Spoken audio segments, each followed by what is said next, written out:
you want to use my charger, you can use it. عندي اثنين شيخ.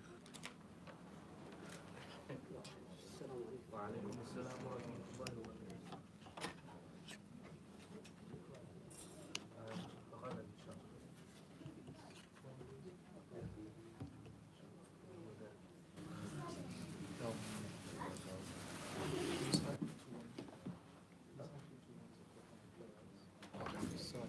صار نعم أرسل إلي رسالة. أرسل ها؟ لماذا أرسل؟ No, he said أرسل إلي رسالة. صح؟ أرسل إلي رسالة. رسالة إلي أو عنها لا لا، رسالة تنتنة. رسالة لا. رسالة. نعم. نعم because it's the مفعول به. أرسل إلي رسالة وقال لي ماشي معنى أرسل فعل ينصب مفعولين. لا. إلي جر مجرور في محل في المحل نصب مفعول به. You know I said رسالة because of the إلى but إلي makes it me so I can't even add the كسرة anymore.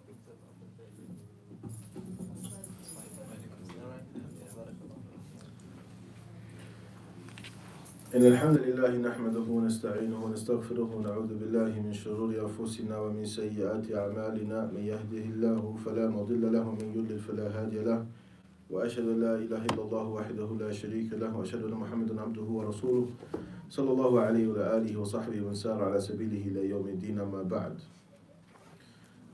طيب, in continuing إن شاء الله تعالى هذا الدرس عن العقيدة, this lesson regarding the belief of the Muslim, and we're going through the 200 questions and answers authored by Hafiz al-Hakim rahimahullah, Lam as-Sunnat al-Manshura. We've reached the section where نتكلم عن ما يتعلق بالإيمان, the matters related to al-Iman. So you mentioned regarding that which was mentioned regarding Islam, and we mentioned al-Islam هو الدين العملي. Al-Islam هو الدين العملي الظاهر, is the practical, apparent practice of Islam. وأما الإيمان فهو الدين الباطن. والدين الباطن is the internal practice of Islam, أي أعمال القلب, regarding matters of the heart. يعني الإيمان بالغيبيات, from the means of things of the unseen. هذا مما جاء في تفسير الحديث جبريل عليه السلام. As for Iman, as what we're going to cover now, then Iman, who can remind us of the definition of Iman? Belief in the heart, statements of the tongue, actions of the limbs, increases with obedience, and decreases with disobedience to Allah Azza wa Jal. So that is what Iman is. Iman is belief in the heart, statement of the tongues, action of the limbs, increases and decreases. That's the Iman of Ahl Sunnah wal Jama'ah. Okay, what's the evidence for this? That Iman is statements of the tongue, belief in the heart, actions of the limbs.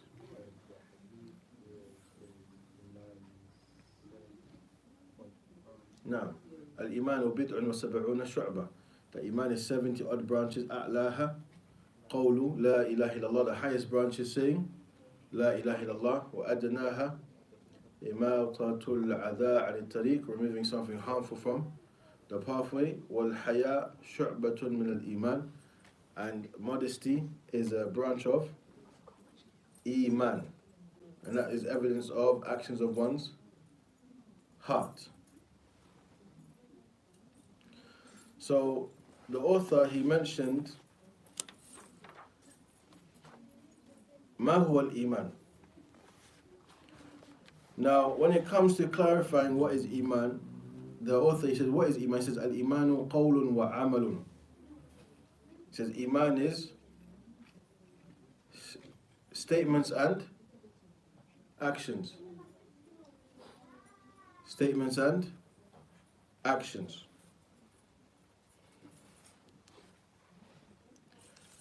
That is because you have those who say actions are not from Iman. From those who are misguided, Ahlul Bid'ah wa Dalala, they say actions are not from Iman. So affirming the belief of Ahlul Sunnah, he says, قَوْلٌ وَعَمَلٌ. قَوْلُ الْقَلْبِ وَاللِّسَانِ وَعَمَلُ الْقَلْبِ وَاللِّسَانِ. You have statements of the heart, and statements of the tongue, actions of the heart, and actions of the tongue. And it mentions what is the qawl al-qalb, what's the statement of the tongue, the heart. هو التصديق واعتقاد القلب, the belief of the heart. That is the statement of the heart which manifests on one's tongue. Now, that manifests on one's tongue. As for actions of the heart, then it's like tawakkul, khashya, taqwa, and other than this of the actions of the heart. He also mentions wal jawarih, and actions of the limbs.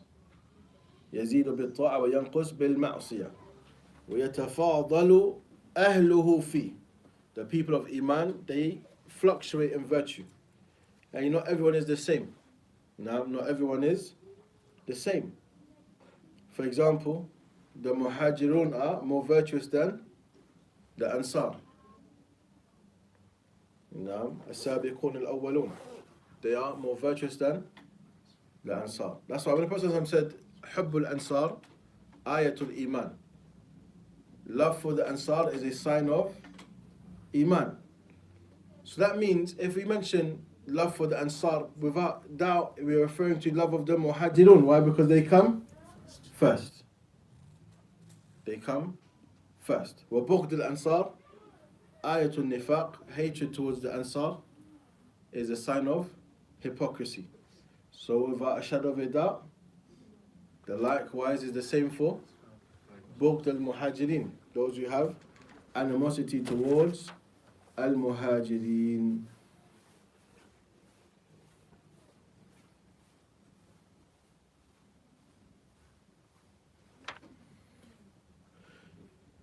So it's important because a lot of Ahlul Bid'ah, they stray in matters regarding al-Iman. Those who say that Iman is the same, it doesn't change, it doesn't increase nor does it decrease.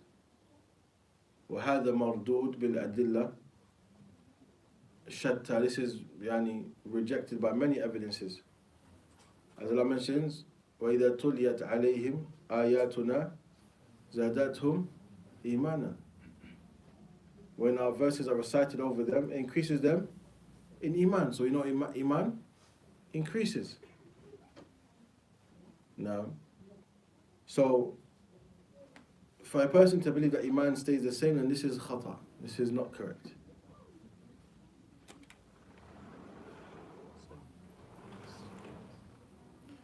Also, of the thing that's mentioned,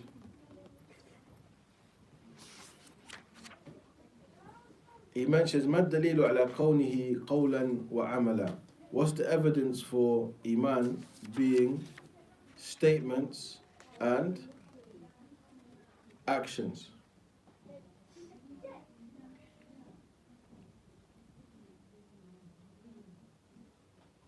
Again, often we have to say the same reminder. If the sisters can please keep it down, and tell the children that's there as well to keep it down. It's kind of known what time the classes are, so just to have that respect, please. I don't have to keep having the same reminder, inshallah. So first he mentions from the answer, قال الله تعالى ولكن الله حبب إليكم الإيمان وزينه في قلوبكم, in Surah Al-Hujurat. Where Allah mentions, however, Allah subhanahu wa ta'ala made it beloved in your hearts, Iman, and beautified it for you and it made it firmly established within your hearts. So Iman became something that was beloved to them. Who? Ahlul Iman. And Hassanahu. Naam. And this is evident that Al-Iman mahalluhu al-qalb. This is evident that the place of Iman is within the heart.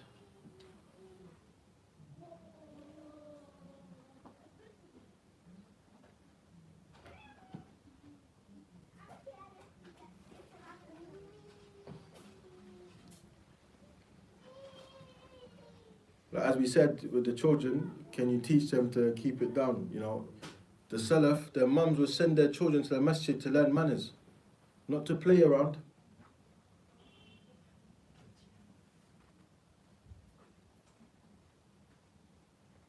And this is an important point. It's off topic, but this is the reality. Some of us, we become so relaxed with discipline of our children. When you send them to madrasa when they're of age to learn, they can't learn. They're always messing around in the madrasa, even at the age of 7 plus. When it comes to when them getting older, they're not disciplined. You raise them as your friend. Your children are not your friends. Remember that. Your children are not your friends, they're your children. And they always have to be reminded that they are children. So they understand when Allah says, Birrul Walidain, that they are to be dutiful to their parents. Because when it comes to that age, especially in the West, if you haven't firmly grass-rooted the fact that they are children, when they get to that age, they are going to challenge you. And they're going to speak to you in a way that you can't imagine. And you're going to ask yourself, what happened? I thought like you loved me and all this X, Y, and Z. But then you see the ways that they've been influenced by outside. Because you take them as a friend. Like, you keep your children close to you, yes. You show them that you love them, yes. But they have to always know discipline. They have to know discipline. That's very important. Because if we can't discipline children from young when they only follow, they're like sponges, when they get older, you stand no chance. Illa man rahim Allah.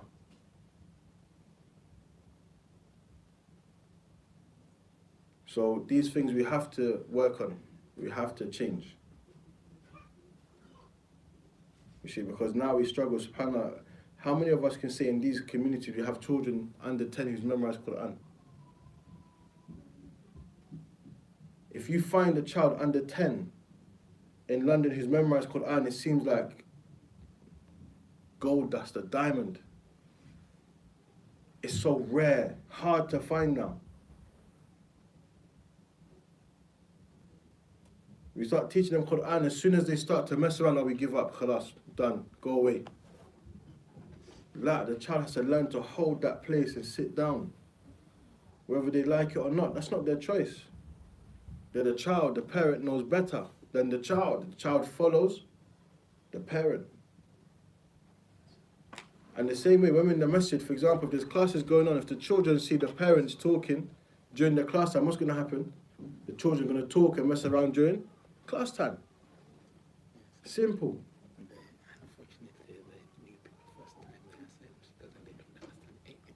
No, Sheikh, it's every week. Every week. It's not just today. Every week. So I talk to them and understand. No, people understand. We understand. This is ilm bid-durura. There's no excuse. Every week, same thing. You see, we have to improve, because this is a reflection of the state of us as Muslims. The Sahaba, subhanallah, when it came to circles of knowledge with the Prophet Muhammad sallallahu alaihi wasallam, you'd hear they rated so and so came just to find out what is the most beloved action to Allah. Today, circles of knowledge, people don't want to hear. They turn the opposite way. But if someone says, look, I can teach you how to make 6 figures, they're in the front line. Anything to do with the dunya, first row. When it comes to the akhirah, we're at the back. You have a gathering, you say, let's listen to some Quran. Wow, that's long, man. I have to stay silent. And let's listen. Yes, listen, ponder, reflect. But these are all evidence of sicknesses within ourselves. And then we wonder why, subhanAllah, these strange communities that have emerged in the last 5 years, you think they were just around the last 5 years? And while the Muslims, they're weak in their stance against them.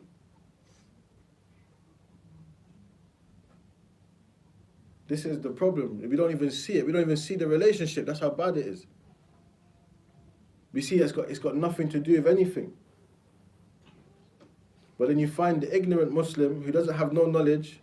They want to go to school and talk about tackling these foreign ideologies to mankind that have only emerged within schools and the likes within the last 5 to 10 years. They embarrass themselves. They become a TikTok video. Look at that parent shouting at the school because they don't know how to speak with knowledge because they don't have any.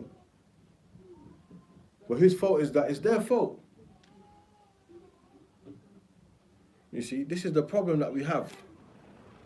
We're not able to condemn things. Oh, everyone's going to protest and mashallah, go to cinema, don't play that movie. What do you do? But where's the knowledge? You thought we was victorious because we stopped them playing a movie in the cinema. What about what they're teaching the children in the schools? What about when your child is talking about these issues and you don't even know how to talk to them about it? So you get angry at the child, and now the child goes to the streets and says, forget my parents, they don't love me no more. They kicked me out because I had a certain ideology. They're suffering. We don't know how to deal with these issues. Why? Because we don't even have knowledge. We don't pursue knowledge. When we're in more times, in this time now, we're in more need of learning Islam to protect ourselves from these trials and tribulations that we've been warned against. Didn't the Prophet Muhammad teach us of fitna? Did he not warn us that there's going to come a time when there's abundant fitna? And did he not tell us what should we do during these times? But why don't we know it? Because we've left off seeking knowledge. We don't know how to function in times of trial and tribulation because we don't even want to know. Like, we don't want to know. Like, it's a sad situation that us as Muslims we're in today, but we have ourselves to blame. Have ourselves to blame. It's easy to always blame the external factors. Now, when we're studying this book specifically, we know the Prophet said, لا تزال طائفة من أمتي ظاهرين على الحق. There's always going to be a group of people from my ummah that are firmly established upon the truth. They will not be harmed by those who oppose them, who have different ideologies to them, different beliefs. Why? Because they are firm. They seek knowledge. They act upon knowledge. They call others to knowledge. But now, our priorities have changed. If it ain't going to increase my bank account, we don't want to hear about it. We've been seduced by the dunya. And it's become so easy.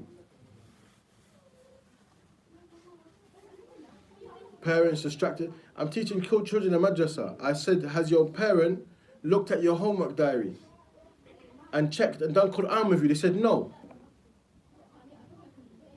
Imagine that. Today, I'm asking my students in the madrasa, boys, learning Quran, memorizing Quran. I write a note. Has your parents seen this? No. What do we do then? As parents, we think we've done the job? Just sending them to someone to teach them? How do you know I'm teaching them correctly?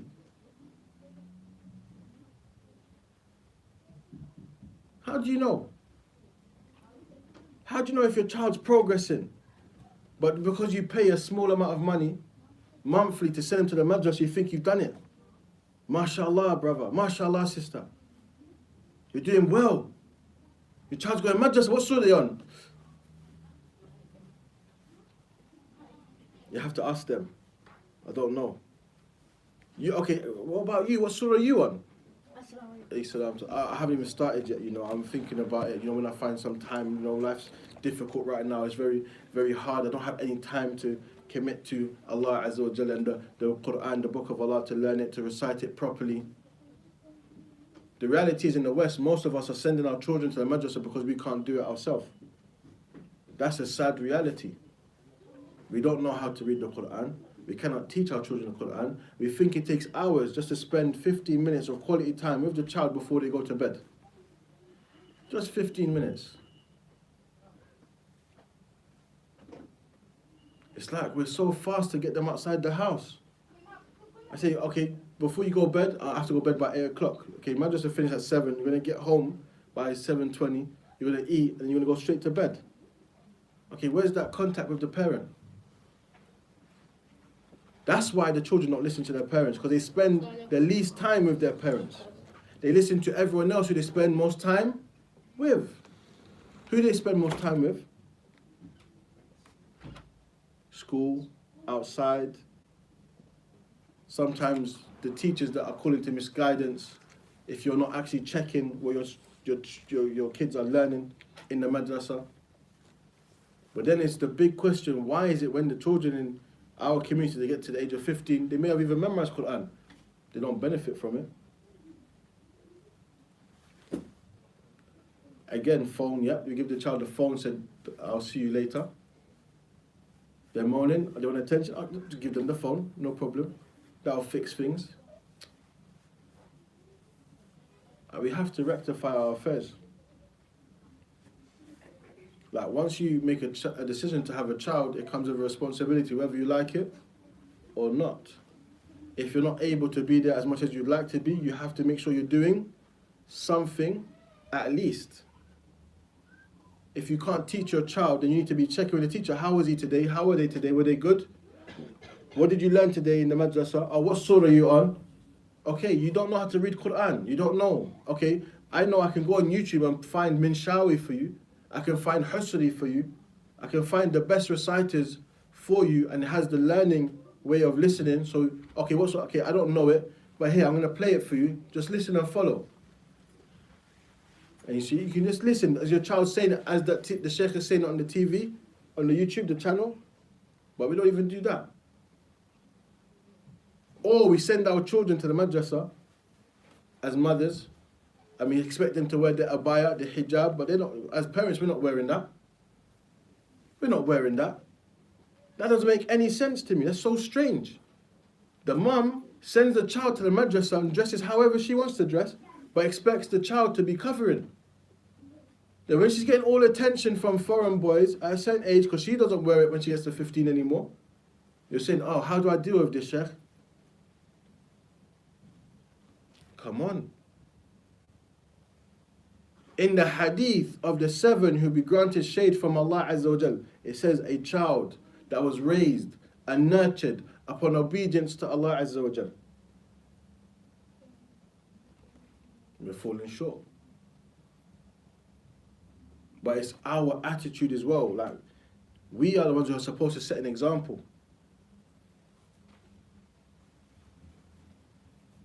If children came in the masjid and they see everyone sitting attentively, learning, they're not going to feel comfortable to be making up noise. Every adult's going to look at them and they're going to know, okay, I need to settle down now. This is called tarbiyah. The other issue we have today, another adult says something to your child, you get in your feelings. Don't talk to my child. What do you mean don't talk to your child? Ad-din al-nasiha. This religion is giving advice. If you're not going to do it, I'm going to do it. If you don't want me to do it, then you better do it then. Teach your child in the masjid, be quiet, sit down. There's times you can play, yes, when it's not salah time, when it's not class time. No problem. No problem. But this is how we need to set example. You see, if you're struggling as a parent as well, ask for people for advice. There's many people's parents. You know, I'm a new parent. I'm not used to this. I don't know what to do. Most of us who's got children have experienced that time phase. They said, you know, the naughty twos and the likes. Speak to someone. You might need some help. There's no shame in that. Because when it comes down to later on down the line, you're going to need help for sure. But at that time, it's going to be much worse. I got a message, someone saying, oh, can you contact someone's son? They're 17 or so, disrespectful to their parent. I can't do anything at this age. It's too old. Are they Muslim? Not even Muslim. What am I going to do? Why are they going to listen to me for?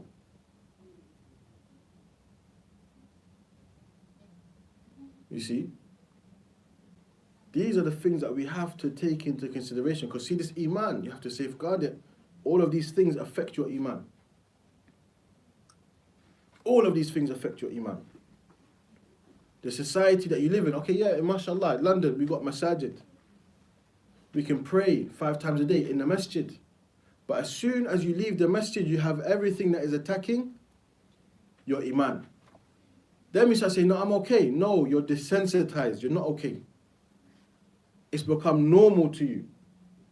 It's become normal to see things that are haram, so it doesn't affect you anymore. This is also something that is taking away from our iman, and we don't realize. We don't realize. If we remind ourselves of the objective, we start to make those necessary changes. Especially when we have children. Children are not a burden. Allah mentions al-mal wal-banuna zinatul hayat ad-dunya. Wealth and children are adornments of this worldly life. But for some people, children is a burden. So that's why they give them the phone. They give them the iPad. They give them everything to make them distant from the real world.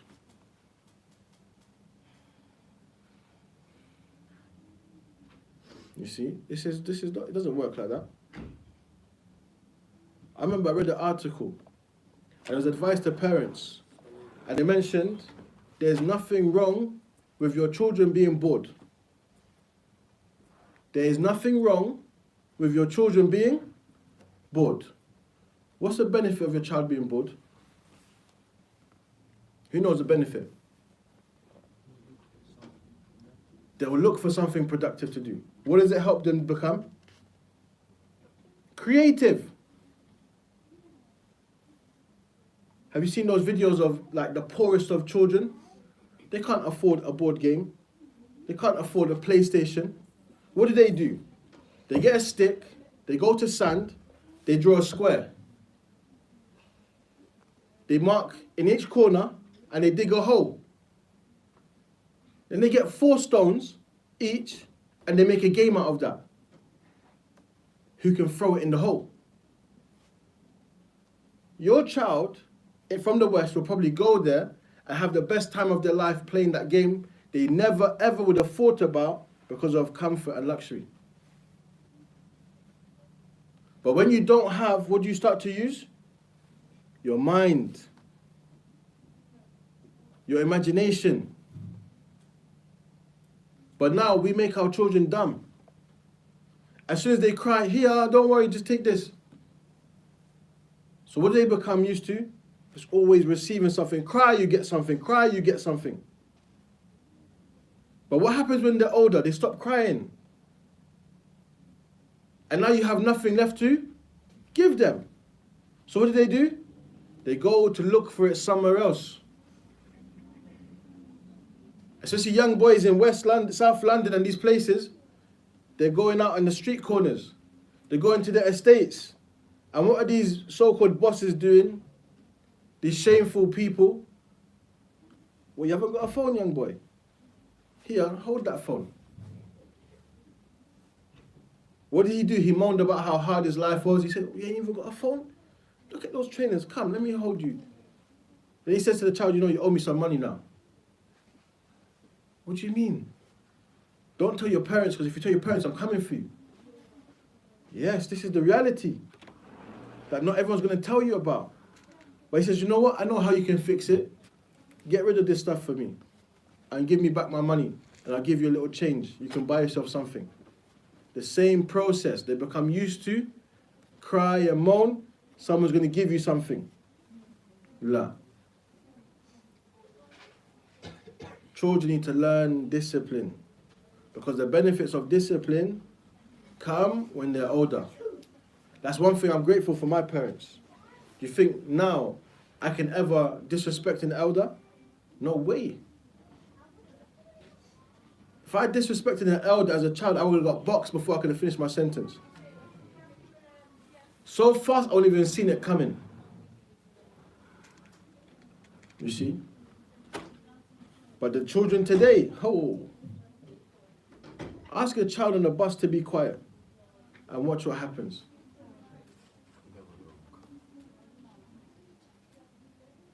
But as Muslims, we are the first to take heed,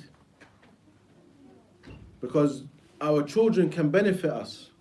When we die, your child can be of benefit to you. As mentioned in the hadith, the righteous child who makes dua for you. But do you think your child just becomes righteous just like that? It takes cultivation. It takes tadrees. You have to teach them. That's why in the time of the Salaf, the first thing they taught the children was Quran and manners. Even before this, they said they used to learn Tawheed. Yes, there's narrations from the Salaf. They used to learn Tawheed before they learnt the Quran. So they learn Al-Ikhlas. They learn sincerity. We have to improve. If we want to see good fruits in our communities, we have to improve. There's many things that we need to change. Because we're studying Iman. We're going to start studying Iman. But these matters that we're talking about, they have a great impact on people's Iman. Because Iman only goes down with disobedience. And you see, the Muslim, they don't stay the same. No one stays the same. You're never just stationary. You either increase your Iman or decrease it. There's no standing still. You're either getting closer to Allah Azza wa Jal or you're getting further away. Day by day. The longer you don't read the Quran, you're getting further away from Allah Azza wa Jal. The more you read it, you're going to get closer to Allah subhanahu wa ta'ala.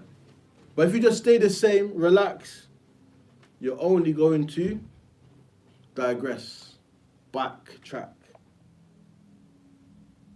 Iman is a gift from Allah subhanahu wa ta'ala. But if you don't preserve that gift from Allah, the value decreases. To the point, Iman is not seen on you. Because we know from the attributes of Ahlul Iman, those who remember Allah, when you see those people, what happens? You remember Allah just from seeing them. You see this person, you remember Allah subhanahu wa ta'ala. Imagine you see someone and all you think about is ghiba wa namima, kadhib, ghish. You see so and so, he backbites and slanders, she backbites and slanders. That's what you remember them for. Red flag, stay away from that one. Oh, that one over there, that's a cheater. Stay away from that one. Oh, over there, that's a liar. But you see someone, subhanAllah, person of the Quran. SubhanAllah, someone who teaches and calls people to Islam. That's all they're known for. So what do you think about these? When you see these people, you think about Allah Azza wa Jal. But that's all of us. Every single one of us has to think about how do we want to be known to Allah Azza wa Jal. Not by people, to Allah. And that's based on your relationship with Allah Azza wa Jal. Or someone's going to come before Allah. We have children, and we ask, what did you do for your children? I left them a 6-bedroom house. Okay, where's that house now? Turab. It's dust. Whereas this one says, I taught my child the Quran. I made my child memorize Surah Al-Fatiha. I made sure if I couldn't do anything else, I taught them Surah Al-Fatiha. I mentioned this before. And I mentioned, if you let someone else teach your child Surah Al-Fatiha with perfection before you do, you have lost out on generations of reward.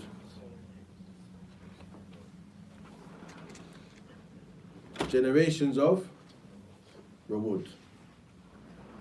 So when we are sending our children to the madrasa, don't think that you've done enough by just sending them there. You have to make sure you are checking what they're doing, you're communicating with their teachers, and you're making sure you're supporting their progress, their learning. Because if you're not doing it, then you're not doing your job just by sending them to the madrasa.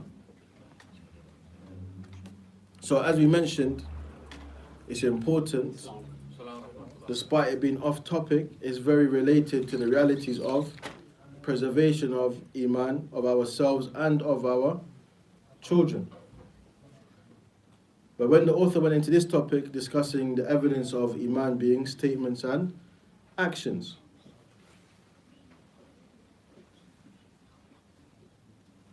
he mentions,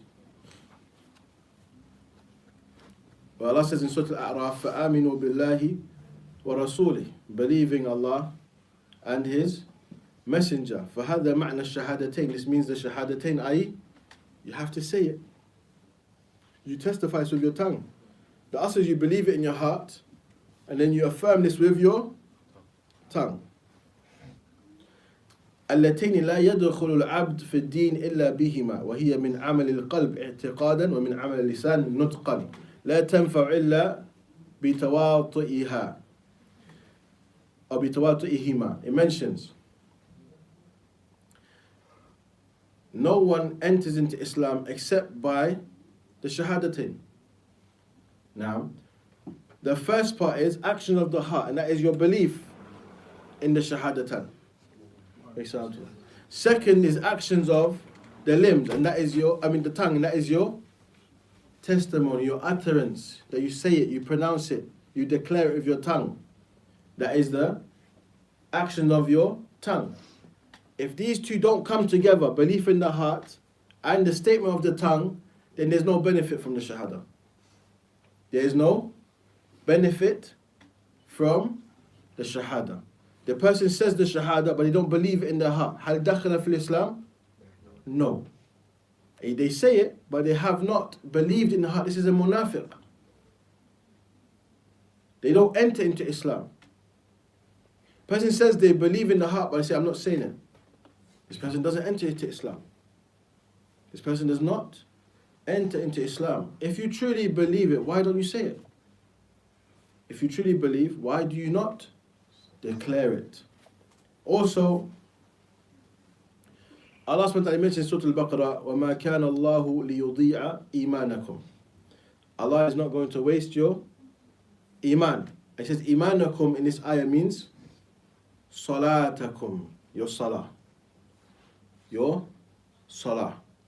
So again, that is evident of actions of the limbs. That also the hadith that mentions at-tahuru shatrul iman, that purification is half of iman. And in the explanation of that hadith, it mentions that iman is of two things: either al-iman al-i'tiqadi, the iman that is the belief of the Muslim, or the iman that is referenced by meaning the salah. Because tahara is a fundamental condition of the salah. It mentions when we use the word shatr, it doesn't always mean literally half. It can also mean a big factor of that thing. So here it also means the salah.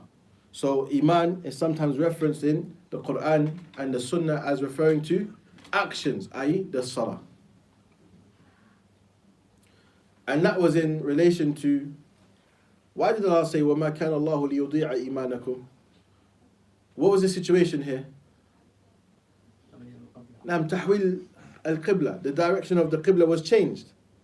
So obviously it was for people to know that you're not going to lose the reward for the salah you prayed beforehand. You see? So the salah was referenced within the ayah as iman. Iman.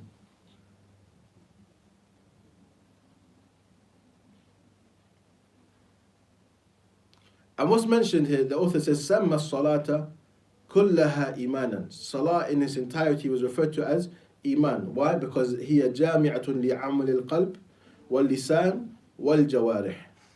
Because it consists of actions of the heart, the tongue, and the limbs. The salah consists of all factors of iman. The salah consists of all factors of Iman. Belief in the heart, actions of the heart, the tongue, and the limbs. وجعل النبي صلى الله عليه وسلم الجهاد وقيام ليلة القدر وصيام رمضان وقيامه وأداء الخمس وغيرها من الإيمان. And a number of narrations of the hadith, the Prophet ﷺ said jihad, qiyam laylat al-qadr, standing during the night of laylat al-qadr in salah, and fasting Ramadan, and standing in the nights of Ramadan for salah, and giving the fifth of war booty, declared all of this as being from Iman. All of this being from Iman. Because Shu'ab al-Iman, the branches of Iman, are all of the actions that are ibadat. All actions of ibadah is Iman.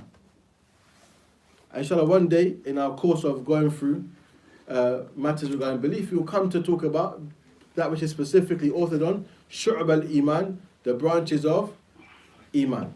As we mentioned in the hadith, al-Imanu bid'un wa sab'una shu'ba. The Iman is 70 odd branches. So there are a number of things to be known as what they are from Iman. Also, سئل النبي صلى الله عليه وسلم أي الأعمال أفضل. He mentions what actions are the best. This is what the Prophet ﷺ was asked. فقال إيمان بالله ورسوله صلى الله عليه وسلم. He said, belief in Allah and His Messenger. So here we know that this Iman is being referred to as being from the actions. He says, Ayyul a'mal. After what actions are best? He says, Iman billahi wa rasuli. So from this we know that Iman is from actions. And this is a refutation of those of Ahlul Bid'ah, the people of innovation who say that actions are not from Iman. They say actions are not from Iman. And this is the reality of the danger of relying on your intellect. You see, your intellect. كما قال الشيخ الإسلام ابن تيمية رحمه الله العقل السليم, the sound mind, لا يعارض النقل الصحيح. The sound mind will never oppose the authentic evidence by way of the Quran or the Sunnah of the Prophet Muhammad sallallahu alaihi wasallam. If you find someone's mind, their intellect, opposing the evidence of the Quran and the Sunnah, the issue is not in the Quran or the Sunnah, it's in that person. Same is the case, there's no contradiction in Islam. So when a person thinks they found a contradiction, the problem is with them, not the evidence. The problem is with them. Okay? For example, there is a narration that mentions they were prohibited to write down the hadith. And then there's another narration that says they were permitted to write down the hadith. What do we do in this situation? Reconcile between them. So, for example, look at the reason. Maybe this one can abrogate it. Maybe it's coming. There's still Now, be an explanation. Right? There's a reason why. The time period is different. Why I mention this example? Because some of us are young. We want to study Islamic studies in Western universities. They don't know these principles. They ask in my class this question. The one who's teaching the class is not even Muslim. They haven't studied Mustalah Hadith. They don't even know the Arabic language properly. But they're teaching these things. And they want to teach it as if it's a contradiction. What's the first thing I say to them? They're two different time periods. They're like, how can you prove that? They want to argue with that. How can you argue with ignorance? How can you argue with ignorance? It's clear. The sound mind will never oppose authentic transmission. So if we find something that is not adding up, then the problem is within the one who is looking, not with the evidence. Okay? So here we have clear evidence that Iman is from our actions. Actions are a fundamental part of Iman. So there is no one individual, two people, their Iman is not the same. None of us have the Iman of Abu Bakr as-Siddiq, But those who believe Iman does not fluctuate, they say everyone's Iman is the same.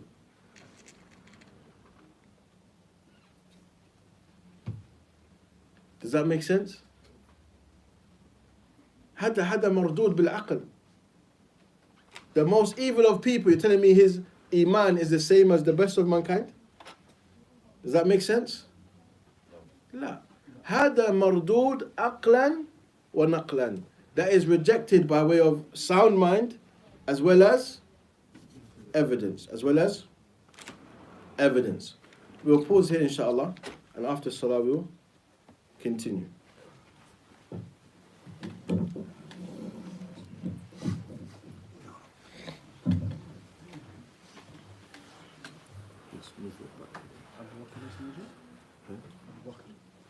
ليس بموجود. الله أكبر الله أكبر الله أكبر الله أكبر أشهد أن لا إله إلا الله أشهد أن لا إله إلا الله أشهد أن محمدا رسول الله أشهد أن محمدا رسول الله حي على الصلاة حي على الصلاة حي على الفلاح حي على الفلاح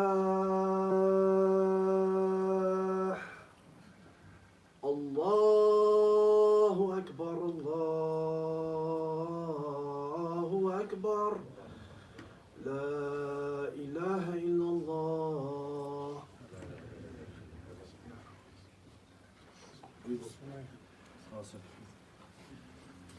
الله أكبر الله أكبر أشهد أن لا إله إلا الله أشهد أن محمدا رسول الله حي على الصلاة حي على الفلاح قد قامت الصلاة قد قامت الصلاة الله أكبر الله أكبر لا إله إلا الله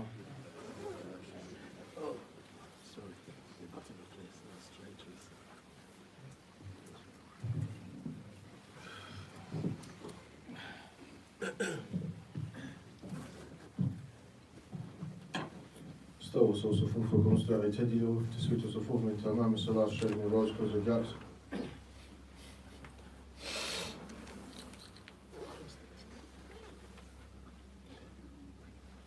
The third line in front of the pillar. Start from in front of the pillar. Yeah.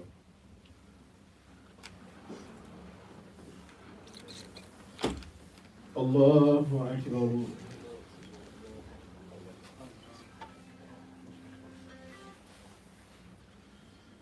الحمد لله رب العالمين الرحمن الرحيم مالك يوم الدين إياك نعبد وإياك نستعين اهدنا الصراط المستقيم صراط الذين أنعمت عليهم غير المغضوب عليهم ولا الضالين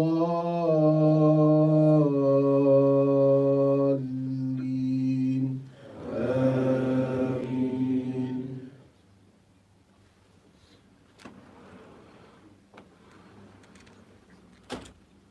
آمن الرسول بما أنزل إليه من ربه والمؤمنون كل آمن بالله وملائكته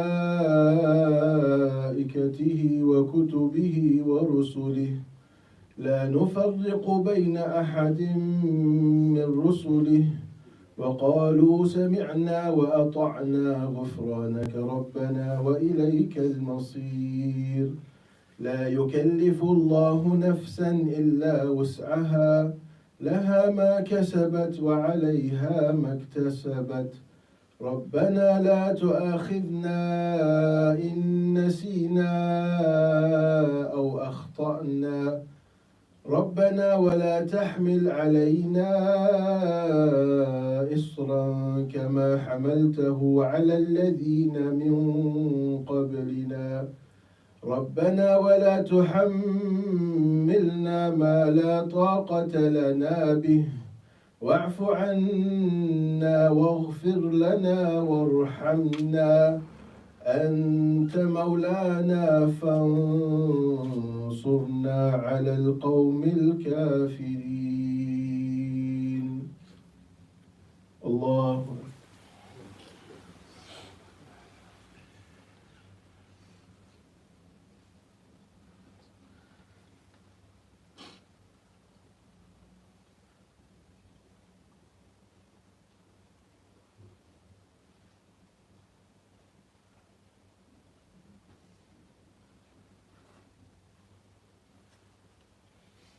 سمع الله لمن حمده.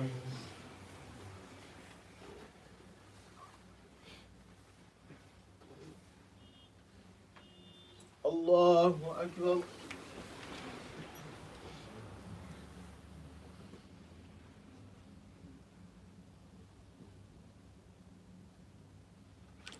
الله أكبر.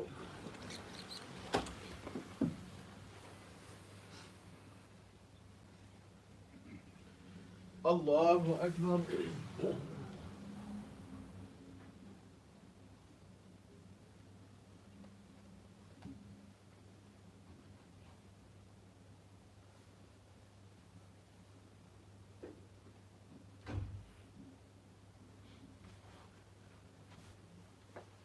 الله أكبر.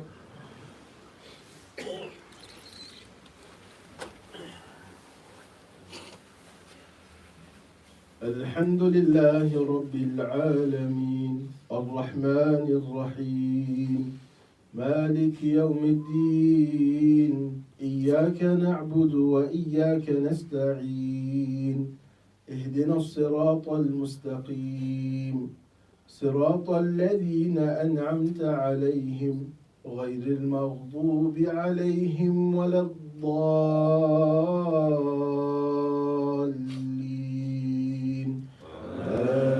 آمين.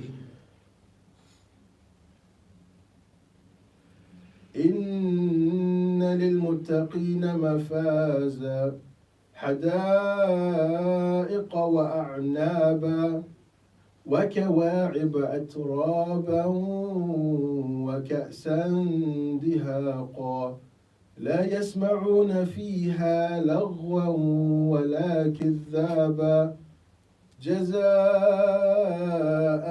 من ربك عطاء حسابا رب السماوات والأرض وما بينهما الرحمن لا يملكون منه خطابا يوم يقوم الروح والملائكة صفا لا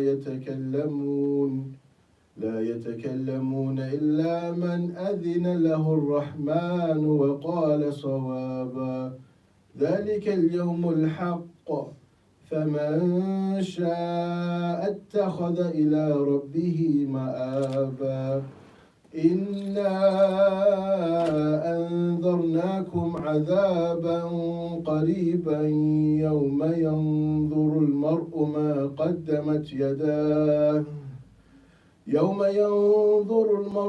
قدمت يداه ويقول الكافر يا ليتني كنت ترابا. الله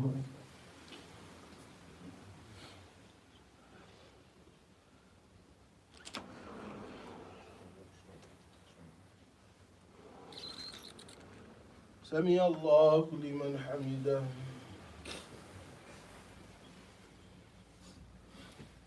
الله أكبر.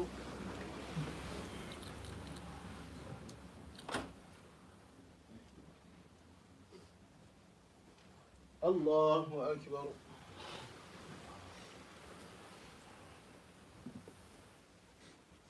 الله أكبر.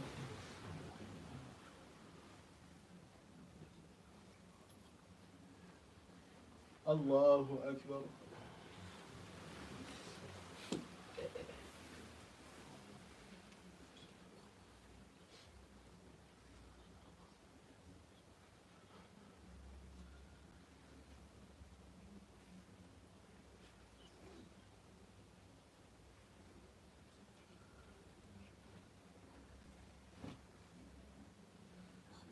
الله أكبر.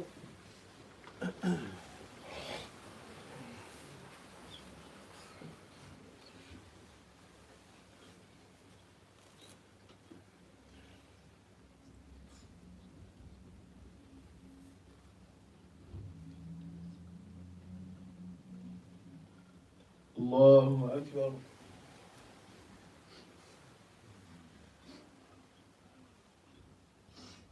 سمع الله لمن حمده. الله أكبر.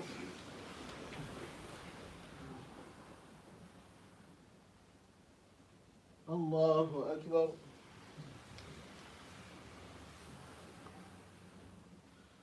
الله أكبر.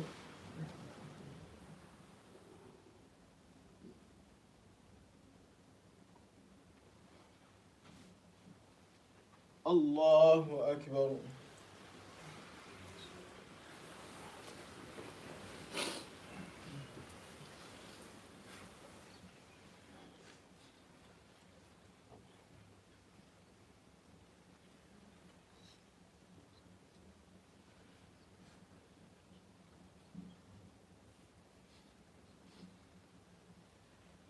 الله أكبر.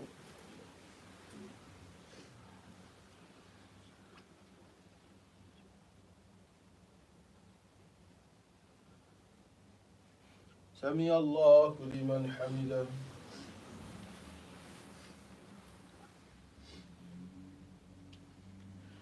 الله أكبر.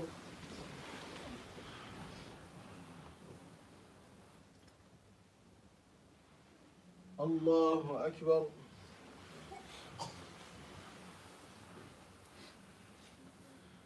الله أكبر.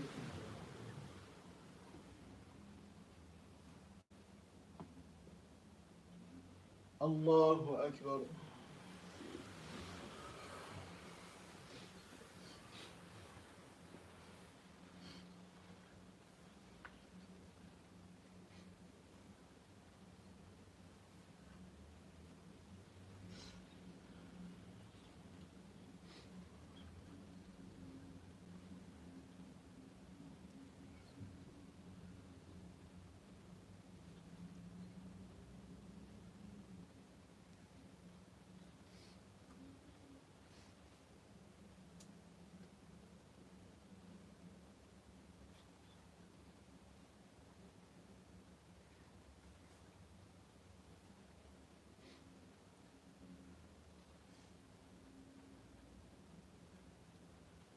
السلام عليكم ورحمة الله.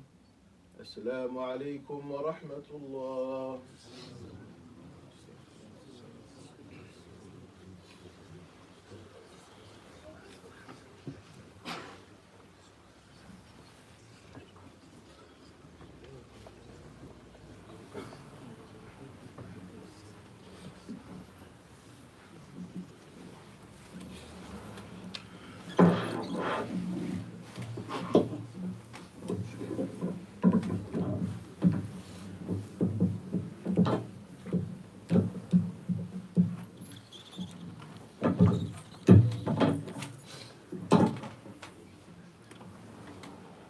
Alhamdulillah, wassalatu wassalamu ala rasulillah. Just a quick thing that I wanted to draw some attention to that I've been meaning to speak about for a while, but it's slipped my mind, but it's come to me now.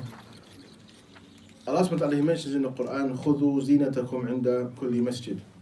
And you beautify yourself when you come to the masjid. Now, the point that we want to mention is sometimes when we come from training or work, wherever we're coming from, we wear the same clothes to the salah. We wear the same clothes to the salah as for example, if I went to the gym, I wear the same clothes I wore to the gym to the salah. Carry a thobe in your bag. Carry a thobe in your bag. And that thobe is literally just for the salah. Because the Prophet Muhammad ﷺ taught us that the salah has a very high place in Islam. That is one of the most, it's the most important pillar of Islam after the Shahada. So Allah has said, خُذُوا زِينَتَكُمْ عِنْدَ kulli masjid. Beautify yourself when you go to every masjid. So much so, regarding this ayah, the ulama, they mention that it was disliked that the person would wear the house thobe to the salah. The thobe that they wear at home just to relax at home in, that they wore that kind of thobe to the salah. You know, you have some thobes that you just only wear at home. You would never walk on the street to that. But to wear that kind of thobe to the salah, they saw that as something that was not giving the salah its due importance. So it's just a reminder, because sometimes a person comes to us, you can see you've clearly just had a workout and the likes. This is not befitting. Rather, the Muslim should give due importance to the salah by beautifying themselves for the salah. Even putting on perfume and the likes. All of these things that a person does, as a man, you put on perfume and the likes, for the salah. Showing that you give the salah its due importance. And the person said, جُعِلَتْ قُرَّةُ عَيْنِي في الصلاة. He mentioned, حُبِّبَ إِلَيَّ مِنَ الدُّنْيَا الْتِيبُ وَالنِّسَاء. Of the things that was made beloved to me from the worldly life is perfume and women. وَجُعِلَتْ قُرَّةُ عَيْنِي فِي الصَّلَاةِ. But the stillness, the comfort of my eye was made where? In the salah. So it helps us even just having that mentality that I look at how I dress, how I smell when I'm going for the salah. Knowing that this is liqa bayni wa bayna rabbi. It's a meeting between me and my Lord. So just a reminder, inshallah ta'ala, for something to take into consideration, as we find some of us have become relaxed regarding that. Sorry, brothers. Just to announce that if there's anybody free at 10:30 tomorrow, inshallah, the brothers need a bit of help removing the old carpets into a van and bring some stuff to go to take away. So if anybody's free at 10:30 tomorrow, inshallah, if they could come and help, you can come and see Brother Abdullah, inshallah. Naam, whoever wants to attain an action that is from Iman, imatatul adha anit tariq, to remove something harmful from the pathway, then brothers, you are invited to participate in an action that might enter you into Jannah by Allah's mercy, to help remove old carpets in the car park, inshallah ta'ala, tomorrow at 10:30 a.m. فَسَارِعُوا إِلَى مَغْفِرَةٍ مِّن رَبِّكُمْ. So hasten towards forgiveness from Allah subhanahu wa ta'ala. بَادِرُوا بِالْأَعْمَالِ الصَّالِحَةِ فِتَنَا. Hasten towards righteous actions to save yourselves from fitan. As you don't know what action it is that is going to be a means that you will enter into Jannah from Allah subhanahu wa ta'ala's mercy. Now, so that's tomorrow at 10:30. Inshallah, speak to Brother Abdullah, who's head of our volunteers and youth programs, inshallah ta'ala, to find out how you can be of assistance. Jazakumullahu khayran. So, we mentioned a number of evidences regarding that Iman consists of statements and actions. Statements and actions. So he mentions مَا الدَّلِيلُ عَلَى زِيَادَةِ الْإِيمَانِ وَنُقْصَانِهِ. What is the evidence of the increase of Iman and the increase and the decrease of Iman? So he mentions قوله تعالى لِيَزْدَادُوا إِيمَانًا مَعَ إِيمَانِهِمْ, to increase, for them to increase in Iman with their Iman, in Surah Al-Fath, ayah number 4. وَزِدْنَاهُمْ هُدًى, and also Allah mentions وَزِدْنَاهُمْ هُدًى in Surah Al-Kahf. Again, Huda is from Iman, and we increase them in guidance. This is all from Iman. Also Allah mentions يَزِيدُ اللَّهُ الَّذِينَ اهْتَدَوْا هُدًى. Allah subhanahu wa ta'ala increases those who seek guidance with guidance. Allah will increase them. Those who seek ways to be close to Allah, Allah will increase them in this. Allah mentions in the Hadith al-Qudsi, كُلُّكُمْ ضَالٌ إِلَّا مَنْ هَدَيْتُ فَاسْتَهْدُونِ أَهْدِكُمْ. He mentions all of you are misguided except for the ones who are guided. Ask me for guidance and I shall guide you. Now, also, وَالَّذِينَ اهْتَدَوْا زَادَهُمْ هُدًى. Again, Allah mentions, and those who seek guidance, we increase them in guidance. وَيَزْدَادَ الَّذِينَ آمَنُوا إِيمَانًا. Also, and to increase in Iman, those who believe, those who have Iman. فَأَمَّا الَّذِينَ آمَنُوا فَزَادَتْهُمْ إِيمَانًا. And as for those who believed, it increased them in Iman. Surah At-Tawbah 124. فَاخْشَوْهُمْ فَزَادَهُمْ إِيمَانًا. In Ali Imran 173. وَمَا زَادَهُمْ إِلَّا إِيمَانًا وَتَسْلِيمًا. I did not increase them except for iman and submission in Surah Al-Ahzab 22. What do we see a pattern in all of these ayat? Az-ziyada. There's some form of increase of iman. So if we know that something can increase, then it can decrease. Then it can decrease. Now,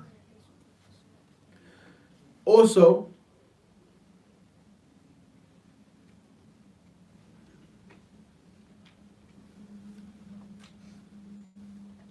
it mentions the hadith of the Prophet Muhammad sallallahu alayhi wasallam.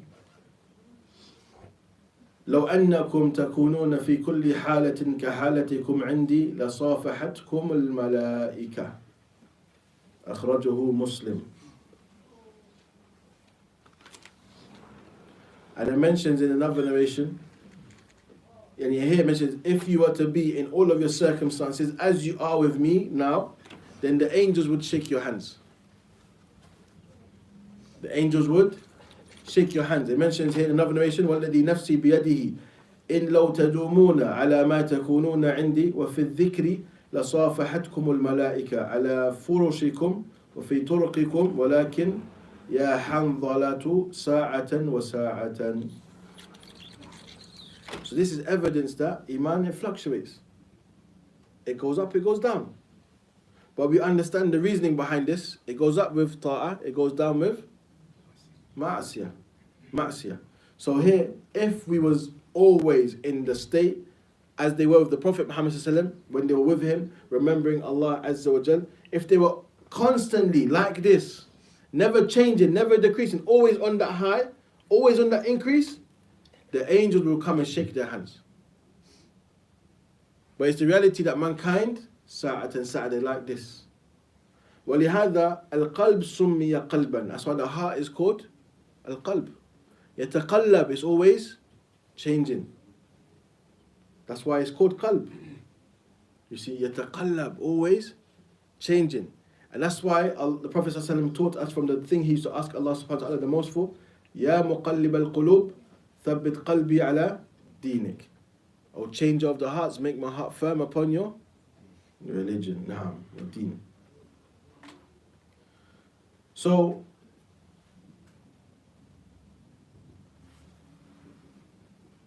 this is in regards to the reality that iman increases and decreases.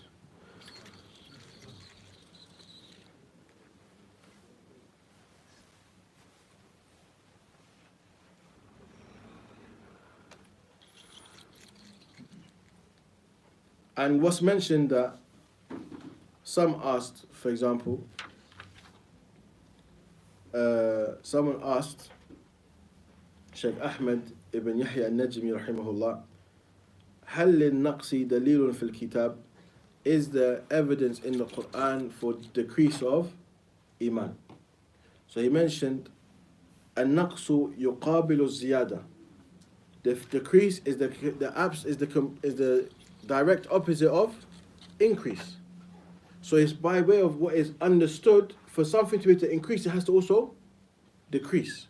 It's direct opposite. And that's the principle. Al-ashya tu'raf bi'adadiha. Things are known by their opposites. Things are known by their opposites. So he said, فَإِذَا كَانَتِ الزِّيَادَةُ صَارَ مُقَابِلُهَا النَّقْص. If there is something of increase, then from what is known of its opposition is decrease. So, for example, يعني زاد عن حالته الأولى فكانت الحالة الأولى نقصا. If a person increases from their current state, then the state that they are now at is more than the state they were at before. So the previous state they were upon is now considered to be a decrease. This is what is understood. Only the people of philosophy go astray with matters like this. When they start to overthink things, use logic when it doesn't have a correct place. Because these things are clear. But the people, they end up falling into the traps of Iblis and they follow the ways of Bani Israel. Allah said, slaughter a cow. What did they do? Allah al-Musta'an. Ja'u bi-istifsarin. They came with a form of questions. Ma fi alaqa. Allah said, idbahu baqara. Allah said, slaughter a cow. They said, which kind of cow? What's the age of the cow? What's the color of the cow? Does the cow work or not? All of this. فَشَدَّدُوا فَشَدَّدَ اللَّهُ عَلَيْهِمْ. They made things difficult, so Allah made things difficult upon them. To the point in the cow that they had to slaughter, there was only one of that type of cow. Why is that? Because they made things hard. Why they make things hard? Out of kibr, out of arrogance. No? And the only reason they were guided because at that time they say, Insha'Allah la muhtadun. Said, only if Allah wills them, you'll be from those who are guided. Because they referred it back to Mashi'atillah, Allah guided them to slaughtering the cow. فَذَبَحُوهَا وَمَا كَادُوا يَفْعَلُونَ. They slaughtered the cow and they were almost not going to do it. They almost didn't fulfill it. Why? Because of all these abundant questions. You see. So, of the things that the Prophet ﷺ warned us of, that destroyed the nation that precede us, كَثَّةُ مَسَائِلِهِمْ. They're abundant questions. They're abundant questions. And you have some people that ask about things that's Allah al-Musta'an. Min wasawis al-shaytan. And a person gets afflicted with waswas until they end up leaving al-Islam. They will leave Islam. Why? Because they ask everything. We don't question Allah's actions. We don't say, why does Allah do this? We say, Allah yaf'alu ma yasha. Why? لأن قال الله تعالى لله ما في السماوات وما في الأرض. Because belongs to Allah is that which is in the heavens and the earth. Everything belongs to Allah Azza wa Jal. So Allah does what He wants to with those who belong to Him. Khalas. Allah is not asked about what He does. When a king gives an order, does someone say, why did he say that? They do it. وَلِلَّهِ الْمَثَلُ الْأَعْلَى. Allah has the best example of this. That when Allah commands, we fulfill the command. If we don't, then we have ourselves to blame for the consequences. That's it. But we don't question things that have no benefit. Don't live in your head, overthink things. Don't do that. Matters of Aqeedah are so simple because there's no qiyas. It's qala Allah wa qala Rasul. That's it. That's why Aqeedah of Ahl Sunnah is so easy because it's based on evidence. The thing the author has done here is give you a question. What's the evidence for it? There's the evidence. What's the evidence for this next point? Here's the evidence. Has he said anything from himself? No. We haven't said anything from the author other than the question. Everything else is Allah said, the Prophet Muhammad said. And matters of Aqeedah in the Quran and the Sunnah are clear. The matters of Aqeedah in the Quran and the Sunnah are clear. But again, if we find that there's some form of contradiction or misunderstanding, who's to blame? Ourselves. It shows the issue is with us. If I don't understand something correctly, it's something with me. I mentioned Sheikh Muhammad al-Amin Shinqiti rahimahullah.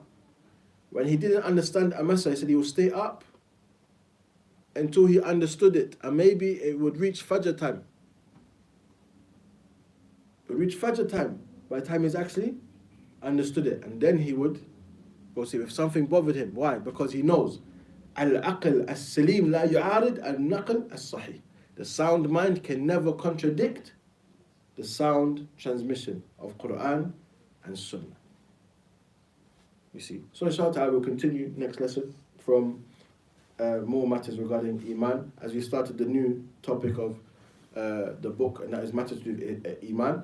As we aforementioned in the previous lessons, they were talking about Islam. So it goes through the maratib ad-din al-thalath, the 3 levels of the religion. Now we're talking about matters to do with Iman. And we mentioned Iman is belief in the heart, statements from the tongue, actions of the limbs. It increases and it decreases. That's the belief of Ahl Sunnah wal Jama'ah. We stay safe, we believe this, we affirm this. Anyone wants to argue? See you later. We have to learn to hold back. Because some people, they are the shayateen of ins. They are the shayateen of mankind. Imam al-Shafi'i, they said he was the Imam of the dunya at his time. The people of misguidance wanted to debate him.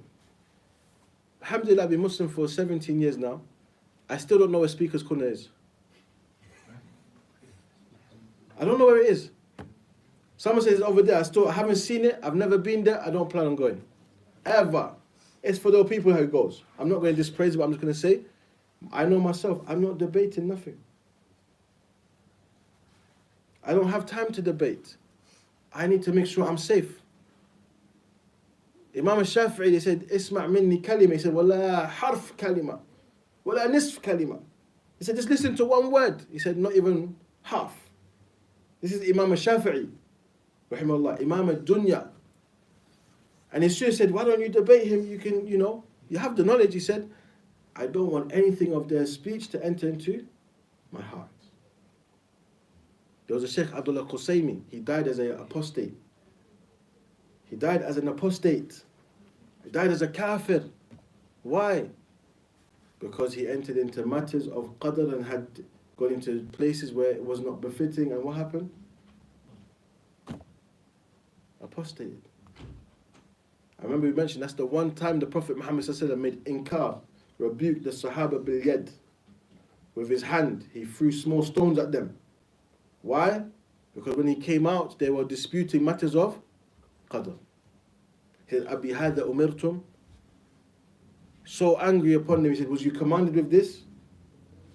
Because this is matters of the unseen. This is matters related to Allah Azza wa Jal. What can you discuss? The only thing that we can do with qadr is accept it. That's our only thing that Allah has told us to do. Allah has told us, وَلَنَبْلُوَنَّكُمْ بِشَيْءٍ مِّنَ الْخَوْفِ وَالْجُوعِ وَنَقَصٍ مِّنَ الْأَمْوَالِ وَالْأَنفُسِ وَالثَّمَرَاتِ.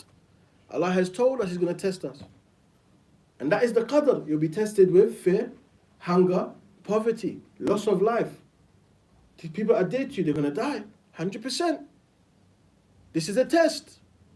This is the qadr of Allah subhanahu wa ta'ala. You're going to be sick. Qadr of Allah Azza wa Jal. You're going to go through times of hardship, poverty on your face. Is it forever? La. But Allah decreed it. Why? لِحِكْمَةٍ عِنْدَهُ. For a wisdom that is with Him. What do? سَمِعْنَا وَأَطَعْنَا. We hear and we obey. We don't question Allah subhanahu wa ta'ala. If we start questioning the qadr, we're questioning Allah subhanahu wa ta'ala. And when we stay away from this, we'll be safe. We'll be safe. We see when the shaitan catches you with that rope of waswas, it becomes a miserable life. And the only cure for waswas is to leave off waswas. The only cure is to leave it off. You have a person, they start the salah 10 times because they still say, oh, did I pray 1 rak'ah or 2 or 4 or 5 or... Allah did not burden you with this. Ad-Din Yusr, this religion is easy. And we'll stop here inshallah ta'ala because we need some brothers to go and do BJJ to keep strong, to defend the brothers when things get peak, inshallah. So, the best, the most beloved to Allah Azza wa Jal are the strongest in Iman, which is also your Islam, and also the physical strength. Inshallah. So the brothers who are going to do BJJ, go ahead, get strong, inshallah. And may Allah give us tawfiq. Jazakumullah khairan wa salli wa sallam ala nabiyyina wa habibina Muhammad wa ala alihi wa sahbihi ajma'in. He's around, yeah. No, wa iyyakum.